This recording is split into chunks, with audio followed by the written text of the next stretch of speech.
नमस्ते, आप देख रहे हैं एमडी न्यूज। एमडी न्यूज के मेयर दर्शन बुलेटिन में आप सभी का स्वागत है। आज के बुलेटिन के साथ मैं हूं निशा। सबसे पहले जय माता दी। जी हाँ, मेयर दर्शन के सभी दर्शकों को, मेरठ वासियों को, भारतवासियों को नवरात्रि पर्व की हार्दिक शुभकामनाएं। जय माता दी। माता रानी सभी की मनोकामना पूरी करे। जी हाँ, 9 दिन के नवरात्रे और चारों ओर माँ के भजन सुनाई देते हैं। मंदिरों में रौनक नजर आ रही है। लगातार प्रक्रिया चल रही है। पहले गणपति बाबा आए और उसके बाद अब माता रानी का स्वागत घर घर में किया जा रहा है। मंदिरों में पूजा अर्चना की जा रही है विशेष रूप से, और मंदिरों में भक्तों का तांता लगा हुआ है। सुबह 4 बजे से भक्त मंदिरों में पहुंचते हैं, पूजा अर्चना कर रहे हैं विधि विधान के साथ। जिनकी मनोकामना पूरी हो गई है वो अलग विशेष पूजा कर रहे हैं। तो अब नवरात्रि का व्रत कह सकते हैं, आज 6 व्रत हो गए हैं और बहुत जल्द सप्तमी, अष्टमी और नवमी की पूजा होगी, कन्या पूजन होगा। लेकिन इस बार थोड़ी सी एक धारणा चल रही है, मैं आपको बता दूं, मेरदर्शन चैनल के माध्यम से हमने जानकारी हासिल की कि अष्टमी नवमी किस दिन मनाई जाएगी। क्या अष्टमी अलग और नवमी अलग मनाई जाएगी? लेकिन आपको बता दूं कि इस बार अष्टमी और नवमी एक ही दिन मनाई जाएगी। जी हाँ, 11 तारीख शुक्रवार को नवमी पूजन भी होगा और अष्टमी पूजन भी होगा। 10 तारीख के 12:30 बजे से अष्टमी आ रही है, क्योंकि इस वजह से 10 तारीख को अष्टमी का पूजन नहीं किया जा सकता। जानकारी के अनुसार उदय तिथि में सारे फेस्टिवल मनाए जाते हैं, तो आपको इस बार अष्टमी का जो पूजन, जो शाम को अष्टमी की पूजा करते हैं वो लोग 10 तारीख को करें, और जो लोग सुबह को अष्टमी की पूजन करते हैं वो 11 तारीख को करें। 11 तारीख को अष्टमी जो है 12 बजे तक रहेगी। 12 बजे के बाद नवमी की पूजा की जाएगी। लेकिन अष्टमी नवमी एक साथ तिथि है, तो आप 11 तारीख को ही अष्टमी और नवमी का पूजन करें, कन्या पूजन करें। एक ही दिन दोनों तिथि आने के कारण दोनों ही अष्टमी और नवमी का पर्व एक साथ मनाया जाएगा। जी हाँ, ये पूरी हमने पूछताछ करने के बाद, ज्योतिषियों से जानकारी हासिल करने के बाद आप तक पहुंचाई है। 12 तारीख यानी कि शनिवार को दशहरा होगा, रावण दहन किया जाएगा। दशहरे का पर्व 12 तारीख को मनाया जाएगा। अब बहुत सी जगह पर कहा जा रहा है कि 12 तारीख को भी नवमी मनाई जाएगी, लेकिन जाता हुआ कोई भी फेस्टिवल नहीं मनाया जाता। 12 तारीख को थोड़े ही समय के लिए नवमी रहेगी, इसलिए 11 तारीख को ही अष्टमी और नवमी दोनों का पूजन किया जाए। तो देखिए, ये तो जानकारी आप लोगों तक पहुंचाने के लिए हम लोग बहुत ही सर्च करते हैं, जानकारी लेते हैं। जैसा कि मैंने आपको बताया कि समय समय पर मेरदर्शन चैनल के माध्यम से हम आपको कोई टिप्स भी देते हैं, पूरी जानकारी देते हैं। तो जहां मैंने आपको कलश स्थापना करने के बारे में बताया था, नारियल स्थापित करने के बारे में बताया था, तो वहीं आप न्यूज को पूरा देखें। एंड में जाते जाते मैं आपको एक टिप्स देकर जाऊंगी। उससे पहले आपको आज का नजारा दिखा दूं कि जहां मंदिरों का नजारा मैंने कल आपको दिखाया था, किस तरीके से रौनक है मंदिरों में। तो आपको बता दूं, बंगाली परिवार द्वारा 218 वर्षों से लगातार प्रति वर्ष बंगाली महोत्सव किया जाता है, माँ दुर्गा महोत्सव किया जाता है दुर्गावाड़ी में। और बहुत ही सुंदर धुना चिना आरती का डांस भी किया जाता है। माँ की विशेष पूजा की जाती है, जो गुप्त पूजा होती है, जहां बंगाली परिवार के मेन सदस्यों के अलावा हर कोई नहीं पहुंच सकता। आज मैं आपको वही दिखाने जा रही हूँ। दुर्गावाड़ी में बंगाली पूजा के दर्शन आपको कराऊंगी, जो या तो पंचमी से स्थापित की जाती है या षष्टमी से स्थापित की जाती है। जिसके जो बनाने वाले कारीगर होते हैं वो भी बंगाल से आते हैं, बंगाल से ही उनका साज श्रृंगार पूरा करने वाले आते हैं, और सभी बंगाली परिवार यहाँ पहुंचते हैं। देखिए, बहुत ही अद्भुत नजारा दुर्गावाड़ी का आज आपको दिखाती हूँ। जो प्रतिमाएं यहाँ आप देखेंगे, बहुत ही मंत्र मुग्ध करने वाली महिषासुर मर्दिनी प्रतिमा है, जो बहुत कम आपको मंदिरों में देखने के लिए मिलेगी। साथ साथ यहाँ पर लक्ष्मी माँ, सरस्वती माँ की प्रतिमा, गणेश और कार्तिकेय की प्रतिमा भी आप देखेंगे। और सबसे बड़ी बात कि मनमोहक प्रतिमाओं को देखते ही प्रतिमा अपनी ओर आकर्षित करती हुई। तो पहले थोड़ा सा नजारा देखें, फिर आगे की बताती हूँ। मेड़ दर्शन में आप सभी का स्वागत है और नवरात्रे चल रहे हैं। नवरात्रों में मैं लगातार आपको दिखा रही हूँ मंदिर के नजारे कि किस तरीके से मंदिरों को सजाया गया है। माता रानी का आगमन जहाँ घर घर में हो रहा है और उनका जो है स्वागत किया जा रहा है, तो वहीं आपको आज मैं दिखाने के लिए लाई हूँ बंगाली दुर्गाबाड़ी यहाँ पर सोसाइटी है, उसके द्वारा प्रतिवर्ष यहाँ पर बहुत सुंदर कार्यक्रम का आयोजन किया जाता है, जहाँ पर माता का जो श्रृंगार है, माता की जो प्रतिमा है खुद ही बनाई जाती है और बहुत सुंदर तरीके से कार्यक्रम किए जाते हैं। तो मैं आपको अंदर लेकर चलूंगी, दिखाऊंगी पूरा नजारा। आप देखिए किस तरीके से जहां मंदिरों की रौनक नजर आ रही है, तो वहीं पर आपको दिखाऊंगी अंदर किस तरीके से पूजा अर्चना की तैयारी चल रही है। पूरी पूजा अभी दिखाऊंगी, आरती भी दिखाऊंगी, साथ साथ आपको बताऊंगी ये गेट है मंदिर का और यहाँ से हम अंदर की ओर एंट्री करेंगे। आप मेरे साथ बने रहें और लगातार देखते रहें कि किस तरीके से मैं आपको दिखाऊंगी कि यहाँ पर विशेष पूजा की जाती है।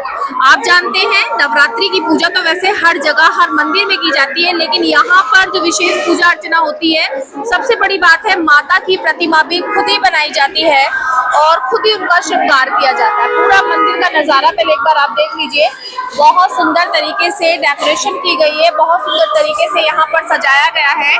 और अब अंदर की ओर चलते हैं, आपको लेकर पूरा नजारा यहाँ आप देखेंगे, बहुत सुंदर नजारा। माँ के चरणों की ओर बढ़ते हुए मैं आपको लेकर चल रही हूँ और सबसे पहले दर्शन करें माँ की बहुत सुंदर प्रतिमा। देखिए ये कार्यक्रम प्रतिवर्ष किया जाता है और धूमधाम के साथ यहाँ पर लगातार कई दिन तक कार्यक्रम का आयोजन रहता है। साथ साथ यहाँ पर जो आने वाले भक्तों की संख्या है वो हर साल बढ़ चढ़कर पहुँचती है। पूरे शहर में भ्रमण भी कराया जाता है झांकी का। और थोड़ी जानकारी अब मैं पंडित जी से लूंगी, पूरी जानकारी लूंगी, आपको पूरी जानकारी बताऊंगी कि आखिर क्या प्रथा है, क्यों किया जाता है और क्या इसका महत्व होता है। सर पहले पंडित जी पहले तो अपना थोड़ा सा परिचय दे दीजिए। मेरा नाम गोविंद विश्वास है। क्या कार्यक्रम है ये? माता रानी की बहुत सुंदर प्रतिमा यहाँ पर बनी है। ये हमारी प्रतिमा जो है दुर्गा पूजा के उत्सव के महोत्सव के नाम से हम लोग मनाते हैं और ये हमारी जो पूजा है ये करीब करीब 218 साल करीब पूजा है। अच्छा। ये हाँ, हो सकता है इससे पुरानी भी हो, लेकिन जो रिकॉर्ड मिला था वो 218 साल पहले का एक रिकॉर्ड मिला था। तो हम लोग उसी रिकॉर्ड को हिसाब से देखते हुए हम इस पूजा को हम यहाँ पर ऐसी प्रतिमा के हिसाब से इसी जो मतलब शास्त्र जो है उसी हिसाब से हम लोग यहाँ पर इसको पूजा करते हैं। अच्छा, एक क्वेश्चन और करना चाहूंगी, जैसे ये प्रतिमा सुना है कि खुद बनाई जाती है, इनका श्रृंगार खुद किया जाता है? नहीं, खुद तो मतलब कि कारीगर है, बंगाली कारीगर है। वो पहले कलकत्ता थे, फिर कलकत्ता से वो लोग अब जो है गाजियाबाद शिफ्ट हो गए हैं, लेकिन उन्हें भी 35-40 साल हो गए हैं करते हुए। हाँ, और ये जो है इको फ्रेंडली प्रतिमा है। इसमें जो माँ का जो श्रृंगार देख रहे हैं, पहले फूस, उसके बाद मिट्टी और उसके बाद जो है ये आपका जो श्रृंगार है ये शोला कहलाया जाता है। ये कलकत्ता से ही आता है और इसमें देखे होंगे सारे में नक्काशी है। ये एक तरह से जो है पानी के अंदर एक कागज होता है, उसके ऊपर ये नक्काशी होती है।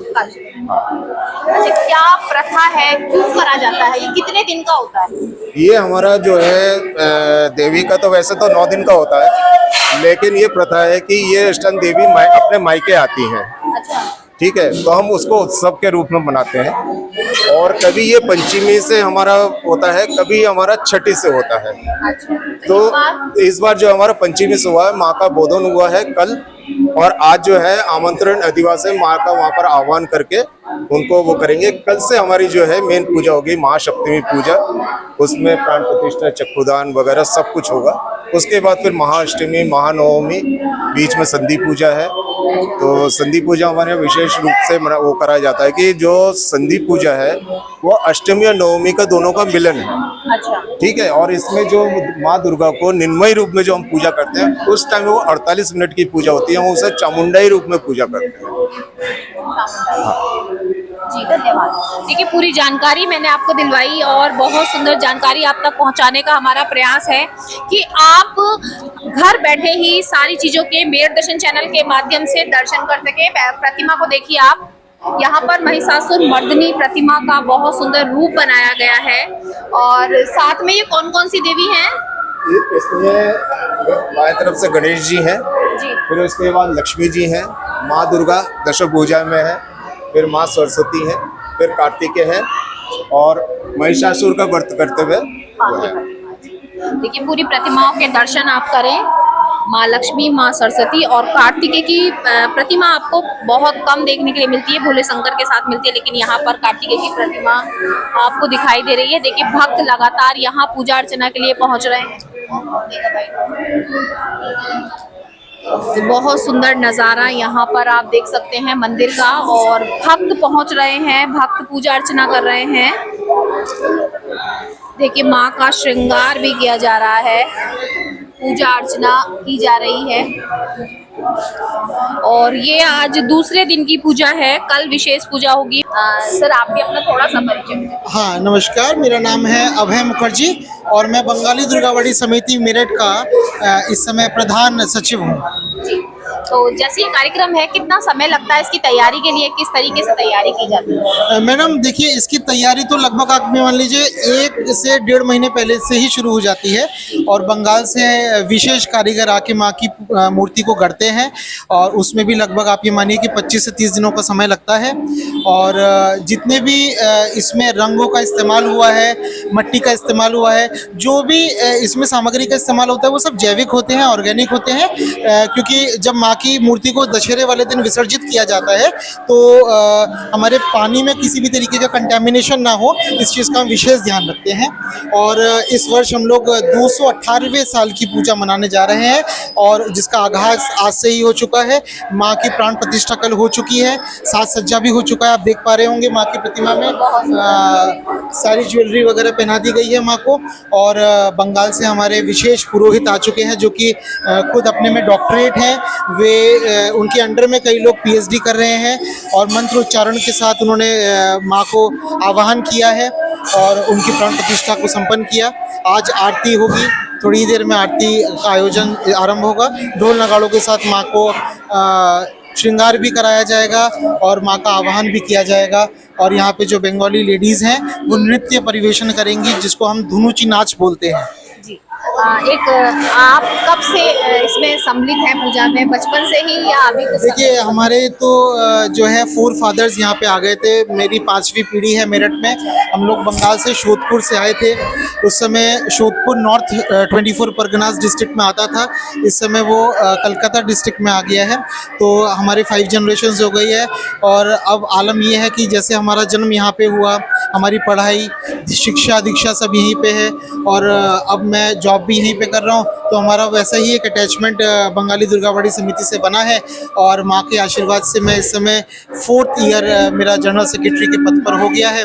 इससे पहले मैंने अपने पिताजी से, हमारे चाचा ताऊजी लोगों से, सब हमारे रिलेटिव्स यहाँ पे कमेटी के सदस्य हैं, तो उन लोगों से मैंने काम करना सीखा, और अब माँ के आशीर्वाद से मैं उसको कारवा को आगे बढ़ा रहा हूँ। जी धन्यवाद। देखिए बहुत अच्छा कि कितने सालों से, कई पीढ़ियों से सब लोग जुड़े हुए हैं, और बहुत सुंदर यहाँ का नज़ारा। कुछ समय बाद यहाँ पर आरती होगी, और आरती के बाद जैसा कि आपको बता दूं कि महिलाएं, जो बंगाली महिलाएं हैं, वो नृत्य भी करेंगी। साथ साथ आपको बता दूं विशेष पूजा आज होने वाली है, कल विशेष आरती होने वाली है, जो बंगाली आरती आपने देखी होगी।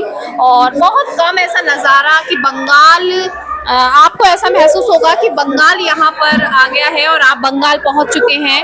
आप देखिए कि जो ये व्हाइट कलर आपको दिखाई दे रहा है, ये एक पेपर की नक्काशीकारी है। यहाँ पर एक पेपर से बनाया गया है, जो मैंने पूरी जानकारी ली। माँ की प्रतिमा भी अपने हाथों से यहाँ पर कारीगर द्वारा बनाई गई है, और बहुत सुंदर रूप यहाँ पर माँ का श्रृंगार किया जाएगा, और दशहरे वाले दिन माँ का विसर्जन भी किया जाएगा। तो आप देख सकते हैं कितना सुंदर नज़ारा यहाँ का है। और अभी कुछ समय बाद यहाँ पर आरती होगी, आरती के नज़ारे भी आपको दिखाऊंगी। पूजा अर्चना चल रही है, भक्त आ रहे हैं लगातार, और 1.5 महीने से इसकी तैयारी होती है। हजारों की संख्या में भक्त यहाँ प्रतिदिन पहुँचते हैं, सुबह से दर्शन के लिए यहाँ पर आते हैं, दर्शन करते हैं। अब देखिए अभी तैयारी चल रही है, तैयारी का नज़ारा है, आरती का नज़ारा भी आप तक दिखाऊंगी। और देखिए यहाँ पर अभी आरती की पूरी तैयारी चल रही है। यहाँ पुष्प हैं, दीप और अलग अलग तरीके से पूजा अर्चना की जा रही है। देखिए, आपने देखा कि कितनी सुंदर प्रतिमा और यहाँ पर पूजा की पूरी तैयारी और किस तरीके से विशेष पूजा की जा रही है, सारी जानकारी आप तक पहुंचाने का हमारा प्रयास रहता है। जैसा कि पुजारी जी से हमने जानकारी ली कि कितने वर्षों से ये कार्यक्रम किया जा रहा है और अब युवा पीढ़ी भी इसमें इन्वॉल्व होती जा रही है और युवा पीढ़ी को इसकी बागडोर धीरे धीरे संभालने के लिए सौंपी जा रही है। हमारा पूरा प्रयास रहता है कि सारी जानकारी आप तक दिखाएं। अब मैं आपको दिखाती हूँ वो पूजा जो शायद ही पहले किसी ने देखी होगी, क्योंकि ये वो पूजा है जो गुप्त रूप से की जाती है और बंगाली परिवार ही इस पूजा में जो है सम्मिलित होते हैं। सब नहीं हो सकते, कुछ ही चुनिंदा परिवार के सदस्य होते हैं जो इस पूजा में पहुंचते हैं। तो उस पूजा का थोड़ा सा दर्शन आप भी करें, थोड़ा सा नजारा आप भी देखें, क्योंकि यहाँ पर माँ का आह्वान किया जा रहा है। कल माँ को स्थापित किया गया, उनको जो है उनकी प्रतिमा स्थापित की गई, आज माँ का श्रृंगार किया गया और इस पूजा के माध्यम से जो कलकत्ता से पुजारी जी आए हैं वो पूजा करा रहे हैं और इस पूजा के माध्यम से माँ का आह्वान किया जाएगा। उसके बाद आरती में ढोल नगाड़े बजेंगे, वो नजारा भी मैं आप तक पहुंचा रही हूँ। तो आप देखिए, हमारे साथ बने रहें। कल भी मैं आपको विशेष नृत्य दिखाऊंगी, किस तरीके से बंगाली नृत्य किया जाता है। लेकिन तब तक आज आप देखें कि गुप्त पूजा, जो विशेष पूजा माँ के बुलाने के लिए, माँ का आह्वान करने के लिए की जा रही है। देखिए, मैं आपको दिखाती हूँ वो आरती जो आपने शायद ही आज तक देखी होगी, जहाँ पर आप लोग नहीं पहुँच सकते हैं। यहाँ बंगाली परिवार द्वारा आरती की जाती है। जो विशेष आरती है आज की वो दिखाऊंगी, उसके बाद बाहर जो आरती होगी वो दिखाऊंगी। आप देख सकते हैं यहाँ नजारा, अभी पूजा अर्चना चल रही है और पूजा अर्चना के बाद जो है विशाल आरती होने वाली है। तो आप देखिए थोड़ी सी किस तरीके से पूजा अर्चन की जाती है। यहाँ पर पूजा की पूरी तैयारी और विशेष पूजा, माँ के भोग की थाली बनाई गई है, पुष्प थाली बनी हुई है। आप देख सकते हैं साइड में पुष्प थाली बनी हुई है और इस पे बहुत सारा सामान रखा हुआ है। चावल है, पुष्प है, भिन्न भिन्न भांति के पत्ते हैं, पान, सुपारी, लाल चंदन, सफेद चंदन, जौ और बहुत सारा सामान पंडित जी द्वारा यहाँ पर पूजा अर्चना की जा रही है तामपात्र के अंदर।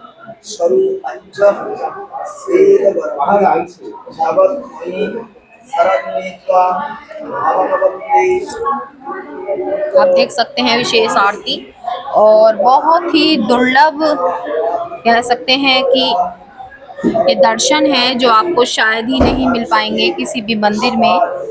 ये विशेष आरती होती है, बंगालियों की पूजा, एक तरीके से कहते हैं बंगाली परिवार द्वारा ये पूजा की जाती है। सभी बंगाली यहाँ पर होते हैं और पीढ़ी दर पीढ़ी, जैसे कि मैंने आपको बताया 214 वर्ष तो हो चुके हैं, जो जानकारी में है उससे पहले भी कई वर्ष हो चुके होंगे, लेकिन उसके साथ साथ परंपराओं को आज भी जीवित रखा गया है। और देखिए युवा पीढ़ी जुड़ चुकी है। आप देखिए विशेष प्रकार से पूजा की तैयारी, विशेष पूजा और इसके बाद माँ की आरती।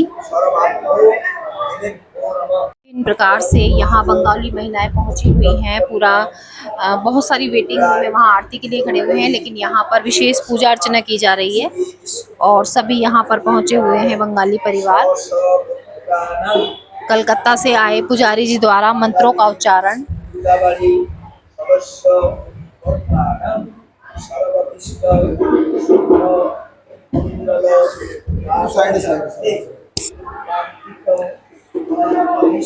देखिए सभी पूजा करने के लिए तैयार और बहुत सुंदर भोग प्रसाद माँ के लिए, माँ का भोग प्रसाद यहाँ पर तैयार किया जा रहा है।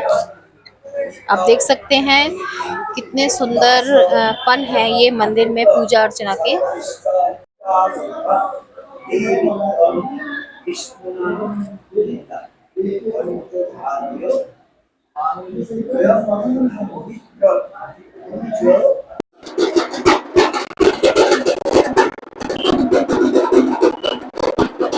देखिए आपने पूजा भी देखी, ढोल नगाड़ों की आवाज भी सुनी और इसी तरीके से मेर दर्शन चैनल के माध्यम से लगातार हम आपको दिखाएंगे कि किस तरीके से बंगाली परिवारों द्वारा और पूजा अर्चना की जाएगी। तो हमारे साथ जुड़ें, फेसबुक पर मेरठ दर्शन को फॉलो करें। लाइव देखने के लिए यूट्यूब पर आप हमें सर्च कर सकते हैं एमडी न्यूज के माध्यम से। हमारे साथ जुड़ने के लिए लगातार जुड़ते रहें। लेकिन चलते चलते आज का टिप्स बताकर जाऊंगी आपको। जैसा कि मैं हमेशा लाइव के माध्यम से आपको बताती हूँ कि कलश स्थापित कैसे करना था, लेकिन अब नवरात्रे खत्म हो जाएंगे तो नौमी वाले दिन जब आप कन्या पूजन करें तो उसके बाद कलश को कैसे हटाएं। जी हाँ, कलश को जब आप कन्या पूजन करने के लिए बैठे, पूजा के बाद थोड़ा सा उसकी जगह से उसको हिला दें। हिलाने के बाद जो उस पर आपने नारियल स्थापित किया है, जैसा कि मैंने आपको बताया था कि हम लोग नारियल को फोड़कर उसका प्रसाद बना लेते हैं। जी नहीं, अष्टमी वाले दिन माँ को दूसरा नारियल चढ़ाएं, उसका प्रसाद बनाएं। जो नारियल आपने कलश पर रखा था उस नारियल को लाल कपड़े में बांधकर माँ के उठाकर माँ के दरबार में ही पूजा में रख दें। और बाद में जब भी आपका जाना हो, जो सारी हवन सामग्री जो आप लेकर गंगा जी में जाएंगे प्रवाहित करने, उसको गंगा जी में प्रवाहित कर दें। जो कलश का जल है उसको पेड़ पौधों में डाल दें। कलश में अगर आपने सिक्का डाला है उस सिक्के को अपनी माथे से लगाकर तिजोरी में रखें। आम के पत्ते, सिलाने वाले सामान में आप रख सकते हैं। लेकिन फिर आपको विशेष रूप से बता दूं कि कलश पर जो नारियल रखा गया है उसमें आपके घर की निगेटिविटी जो है वो सब आ जाती है। जो नेगेटिव ऊर्जा होती है वो सब उसमें आ जाती है। तो उसका प्रसाद ग्रहण ना करें, उसको लाल कपड़े में बांधकर मंदिर में जब तक रखे रहें जब तक आप उसको सिलाने नहीं जा रहे हैं। जब भी आप जाएं तो गंगा में उसका प्रवाह कर दें। आपके घर की सारी निगेटिविटी उसके साथ जल में चली जाएगी। और जो अष्टमी को आपने नारियल का प्रसाद माँ को अर्पण कराया था उसका भोग लगाएं। जी हाँ, वेद दर्शन चैनल के माध्यम से ऐसे ही यूजफुल टिप्स मैं आपको देती रहूंगी, सारी जानकारी आप तक देती रहूंगी। तो फिर आपसे कहूंगी हमारे साथ जुड़ने के लिए हमारी न्यूज मेरठ दर्शन को आप फॉलो करें। फेसबुक पर, यूट्यूब पर एमडी न्यूज को सब्सक्राइब करें, लाइक करें, शेयर करें और ज्यादा से ज्यादा कमेंट करें।